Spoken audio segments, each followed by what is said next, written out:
자, 분당 명동이라 할 수 있는 서현역 백화점에서 묻지마 테러가 또 일어났습니다. 한 2주 전에 신림동에 테러가 일어난 이후에 또 일어났는데, 이번에는 차량으로 사람을 들이받아서 5명을 다치게 하고, 그 중에 2명이 지금 중태 같아요. 차에서 내려서 칼로 9명을 갖다가 백화점을 여기저기 다니면서 찔러댔습니다. 자, 그리고 범인이 잡혔는데요. 지금 뭐 정신적 문제가 좀 있다라는 이야기도 하지만, 범인이 2001년생 22살짜리라는 측면에서 충격적이고, 이 배달업에 종사해왔다, 이렇게 이야기가 나오고 있습니다. 자, 지난번에 신림동에서 사고친 조선도 지금 부모가 있지만 같이 살지 않고 할머니 집과 떠돌면서 살았고 소년 범죄를 저지른 전과가 있었는데, 이번에 이 친구는 그런 것 같지는 않고 대신 피해 망상 정세가 상당히 심한 걸로 보여요. 자, 그런데 우리가 이제 이런 류의 원조는 이 햇빛이 반짝거리는 바람에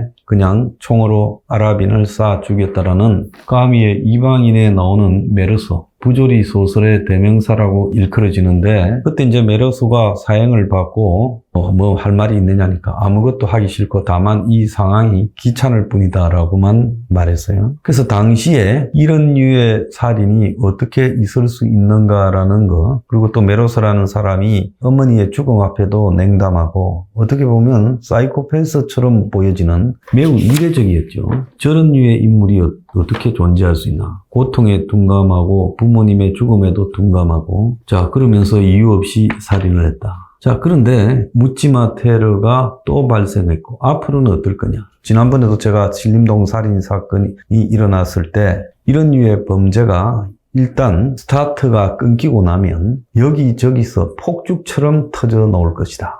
그러니까 누군가가 고양이 목에 방울만 달기 시작하면 나도 그래버려야 되겠다라, 이렇게 될 가능성이 매우 높아서 한때 일본의 유행처럼 번졌던 거리에서 불특정 다수 대중을 상대로 한 묻지마 살인, 그것이 한국에서 반복될 가능성이 매우 높고, 실제로 비슷한 예고가 인터넷 사이트 등에 10수건이 올라와 있어서 그 중에 일부는 지금 자수하거나 잡혔습니다. 왜 이런 일이 발생한다고 볼까요? 그래서 이런 일에 대한 대응은 1차적으로 이런 일을 저지른 자를 곧바로 극형에 처해서 사형을 시켜버린 거예요. 일본에는 그 묻지마 살인을 저지른 무동기 다중살인범을 즉각 사형을 처했습니다. 본인도 어차피 살기 싫고, 그런데 자살하기보다는 가능한 나의 적인 내 빼고 나머지 대중들을 많이 죽이고 가자, 이런 심정에서 저지른 거라고 봅니다. 그런데 앞으로 이런 범죄가 속출하면 그때마다 다 사형을 시켜서 이 범죄가 해결되느냐 아니면 예방이 되느냐, 사실은 그렇지도 않을 것 같다라는 생각이 저도 개인적으로 많이 듭니다. 무조건 사형을 시켜야 된다는 건 맞아요. 그런데 사형을 시킨다고 이 범죄가 줄어드는 게 아니라 오히려 사형을 시킬수록 더 늘어날 수 있다. 일본 같은 경우도 그래요. 그럼 왜 일본에서는 저런 범죄가 범람했는가? 일본이 과거의 경제 성장 시기, 가족이 유지되고 정상적으로 일본이 선진국으로 달리던 시기에는 저런 범죄가 없었습니다. 1991년에 일본의 잃어버린 30년 버블이 시작되고, 그러면서 일본 사회에서 빈곤, 그리고 불평등이 누적되고, 그 속에서 가정이 해체되고 히키코모리, 집에 틀어박혀서 언두능 외톨이 애들이 한 200만 명가량 늘어났어요. 그 속에서 이제 터지기 시작한 것이 2000년대 넘어오면서 어릴 때 히키코모리가 되고 결손 가정이 되고 가난과 따돌림을 받았던 이런 것들이 뭉쳐져서 나중에 범죄를 저지르게 되는 거예요. 묻지마 테러를. 그래서 히키코모리라고 다 범죄를 저지르는 건 절대 아니지만은, 범죄를 저지른 사람의 대부분이 히키코모리 속성이 있는 것은 분명한 사실이라는 거예요. 왜?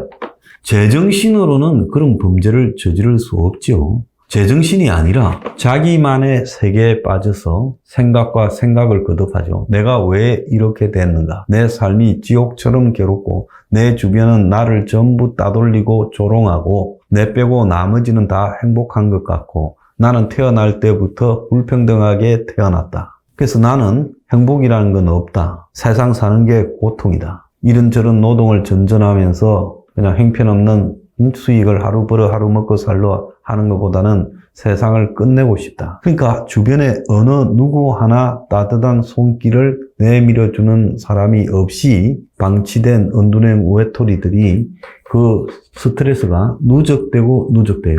자, 그러다가 어느 날 계기가 옵니다. 자, 우리도 평상시에는 뭐 다들 정상인데 한번 꼭지가 돌아가면 참지 못하고 전혀 다른 모습을 보이는 사람들을 많이 목격하죠. 어느 정도는 사람은 다 그런 속성이 있어요. 어쩌다가 우발적으로 굉장히 기분 나쁘거나 자존심 상하는 일이 생겼을 때 지나가는 차를 걷어 차버리고 싶다. 또 더 나아가서 누구든지 한번 주워 패버리고 싶다. 이런 걸 느끼잖아요. 대다수의 사람들이 한두 번은 느껴본 경험이에요. 그런데 이런 묻지마 테러를 저지르는 애들에게는 이런 충동이 매일 쌓이면서 도저히 그걸 갖다가 이성적인 어떤 이 생각으로 억누르지 못하고 이 충격이 주는 스트레스가 말을 못할 정도로 본인을 괴롭히는 거예요. 그러다가 도저히 견디지 못하는 상황이 왔을 때 두 가지를 생각하겠죠. 자살할까? 아니면 다 죽여버리고 죽을까? 아무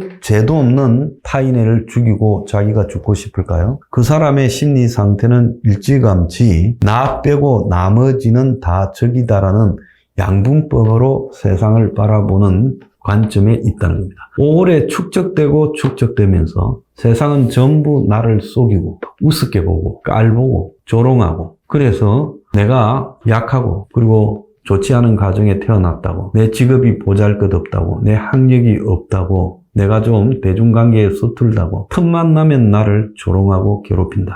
그래서 이 세상에 정상인 것들을 다 죽여버리고 싶다. 그래서 지난번에 조선은 자기 또래의 남자들만 골라서 찔른 거죠. 서현역 범죄를 저지른 친구는 조선보다 훨씬 많은 사람, 조선은 4명이지만 이 친구는 14명이에요. 그러니까 조선의 범죄를 보고 나도 저질러야 되겠다라고 최종적으로 그를 막아주던 장치가 조선 신림동 묻지마 테러를 보고 풀린 거예요. 자, 그런데 쟤는 4명밖에 못해? 나는 훨씬 많은 사람을 보내고 갈 수 있어. 그래서 아주 계획적이고 조직적으로 준비를 했죠. 자, 차를 타고 차로 밀어버리자. 그러면 상당히 많은 사람이 다치지 않을까? 그 다음에 차가 움직이면 계속 밀어버리고 보이는 대로. 못 움직이면 내려서 칼로 찌른다. 최대한. 그럼 제일 많은 데가 어딜까? 사람이 가장 많이 모이는 번화가 백화점입니다. 이렇게 머리가 정리가 됐을 거라고 보입니다. 그래서 저런 류의 인물들이 젊은 애들한테 굉장히 많다는 거예요. 자, 그런데 그런 마음이 있었지만은 그때마다 겨우겨우 버티오던 나름의 자제력이 신림동의 조선을 보고 이제 해제가 돼버린 거예요. 그러니까 총의 안전장치가 해제된 것과 같아. 그래서 오늘부터 내가 언제 터질지 모른다 면서 내가 했을 때는 어떻게 할까를 머릿속에 고민하는 거예요. 우리나라의 히키코모리가 51만 명이라고 하고요. 물론 환경이 좋은 데서 있는 히키코모리 이런 애들은 그래도 가난이나 결손 가정이나 따돌림 이런 부분에서는 조금 예외니까 가해적 고립이 있다 하더라도 그것이 버틸 여유가 있지요. 그렇기 때문에 순화되어져서 이렇게 살아가는데 그런데 가정이나 이런 환경이 나빠져서 돌보는 사람이 없고 치료를 해야 되는데 치료를 챙기거나 그걸 갖다가 돌보아주는 사람이 없어요. 몇 년 전에 있었던 강남역 그 화장실 여성 살인 사건도 그에도 비해망상적 분열증이 있었는데 그래도 치료를 받았으면 됐을 건데 아예 약 치료조차를 어느 순간에 생계의 급급에서 받지 못하면서 그렇게 됐죠. 근데 좀 약한 사람들은 약을 먹고 살아가는데 환경이 아주 열악하게 고립되어서 혼자 내팽개진 사람들은 약을 대체로 먹지 않고 또 병원에서 치료를 옛날에 받은 적이 있다 하더라도 지속해서 받지 않게 되죠. 그러면서 이제 자기 이 망상이 더 심해지면서 이런 범죄를 저지른 거예요. 그래서 인간의 뇌회로라는 것은 매우 복잡해서 시극한 스트레스가 반복해서 주어지고 그 스트레스를 해소하는 방법을 모르고 주변 환경이 열악할 때는 그 스트레스가 사람의 정신회로에 고장을 일으키면서 비의 망상으로 작용할 수밖에 없다는 거예요. 이런 상황이 지금 대한민국에 벌어지고 있습니다. 청년이 실업자가 되고 그 다음에 M4 세대라고 취업도 개론도 신분 상승도 연애도 출산도 불가능하고 혼자서 고립되어 살아가고 그것이 그냥 사회적 고립으로 이제 보편화되고 그러면서 저열한 일자리에 아르바이트식 삶을 영위하고 그 속에서 본인이 자꾸 멸시당하고 조롱당하고 이 세상이 자기를 차별한다고 생각하고 자 그래서 세상에 자기 빼고는 다 멀쩡해 보이는데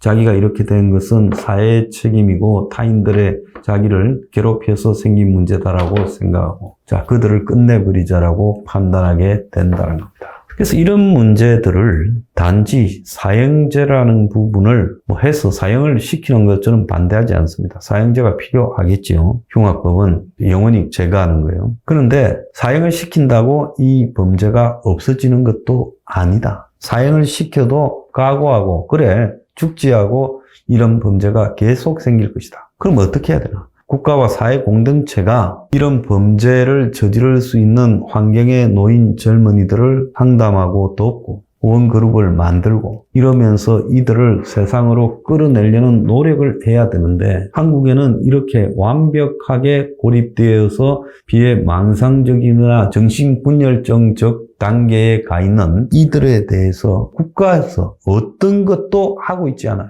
통계조차도 제대로 없지 않아요? 결국 그들은 언젠가는 아무도 모르는 시점에 아무도 모르는 방식으로 불특정 안면도 없고 아무런 관계도 없는 사람들을 상대로 흉기가 되어서 나타날 겁니다.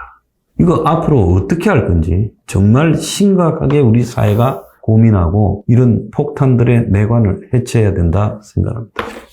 감사합니다. We are